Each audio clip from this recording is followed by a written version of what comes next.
And now a special playoff episode of Donny Boast Weekly Football Flash with your host, Donny Boast.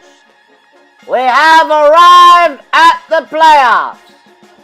It is Saturday, about 30 minutes before kickoff between the Oakland Raiders and the Houston Texans. Of course, they're playing in Houston. The injury to Derek Carr, the most debilitating injury that I've ever seen for a team about to make an unprecedented playoff run. It was pretty remarkable what happened to Mr. Carr, and we will see how well the Raiders fare going into Houston. I like them. I like them to win outright, and I also love the under. It's going to be a low-scoring game. Both teams want to play it close, but Janikowski, Marquette King and company, they're going to be the difference makers in this ball game, as well as another MVP for the Raiders on the other side of the ball, and his name is Khalil Mack. We have reached the playoffs, and the only thing that is certain is that there are many things that are uncertain. One thing we do know is that the New York Football Giants have done what they always seem to do, and that is stumble their way into the playoffs, seemingly, but very, very mechanically and very, very dangerously. They will be facing the Green Bay Packers in Green Bay, a matchup that Green Bay did not want to see. Nobody wants to see the Giants because you don't really know what you're going to get in them. This is going to be the battle for who's going to represent the NFC in the Super Bowl. The Giants or Green Bay. Yes, sir, folks, I'm not putting Dallas in that mix. They will lose at home next week regardless of who they play of either of these teams.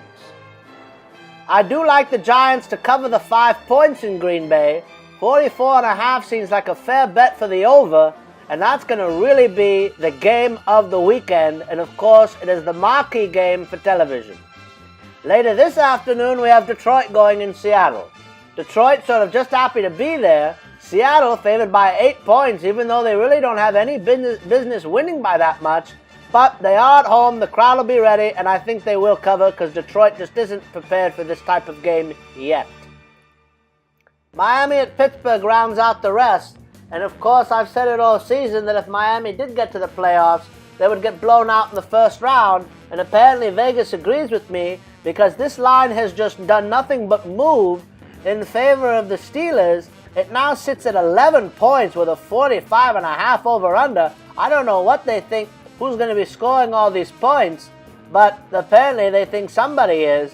I can't help but like Pittsburgh to cover whatever it might be. I think this is going to be one of those big rout games for Pittsburgh because I just don't think Miami's that good. Filling out the rest of the playoffs here, it's going to be interesting to see what happens with New England at home next week, but more importantly in the AFC is KC at home. KC will most likely face Pittsburgh, and it'll be a very, very, very good matchup, and I do like Pittsburgh next week to win that one. That would bring Pittsburgh probably out to New England because it's relatively arbitrary who New England would play after that. It would either be Oakland or Houston, of course. And, I don't think there's much of a chance there one way or the other unless a miracle happens to get by New England.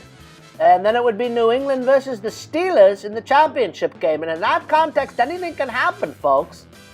So, of course, we like those matchups, and we could very well might see New England versus Green Bay, New England versus New York again. We don't know. It could be Steelers versus Green Bay again.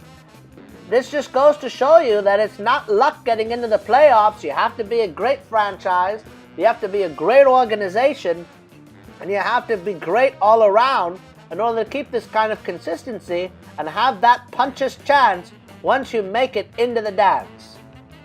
What else is there left to be said, folks, except the crappiness of the season is behind us because most of the crappy teams are now done for. There are a few crappy teams left, and one of them is Houston, of course, which is why I really like Oakland in this game. I just think they're better all the way around than Houston. I think their quarterback spots are neutral in that sense. The only slight difference is Houston being at home, but I think that's a disadvantage for Houston, especially as they're starting Brock Osweiler, who nobody here likes. The other news of the week was, of course, another team we've been following all season, the Santa Clara Yawks. There is no more pitifulness in the league than the Santa Clara Yorks. They are a debacle. They are a disgusting franchise. Their owner finally showed his true colors in his press conference on Monday. The moment we had all been waiting for, when he finally loused it up and said the stupidest thing that's ever been said by a punk owner in the history of punk owners. He said, "Yes, I am the owner. You don't dismiss owners." What does that mean? It means nothing. He has no vision. He has no anything. He's a buffoon. Jed York is a buffoon. Jed York will be there for the next 60 years. So for all you Santa Clara York fans out there, this is what you get to deal with. A punk owner who may get lucky and get it right eventually. But it'll be all luck. And it won't be anything worth rewarding him for or applauding him for, as much as he'll want to applaud himself and reward himself for it. He'll still be isolated and alone in his own world. He'll still be a loser. And he'll have to go to his grave with that notion. He's isolated everyone from the history of the organization, yet he likes to invoke them every time he gets into trouble. He's a fool, and he should be treated as such, as he will continue to be, except in the national media, who he loves to give them their little nuggets of information to keep them hungry and keep them interested.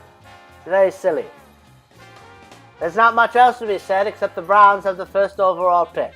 Congratulations, Cleveland. You are the worst team in the league officially, even though I think you would have beaten the Yorks on a neutral playing field. The Los Angeles Lambs are also terrible. There's a lot of rumors going around on who's going to be their coach. It's going to be a big marquee coach, if anything, to hold down the fort here in LA. A lot of young names being thrown around. One of the most prominent, of course, is Kyle Shanahan.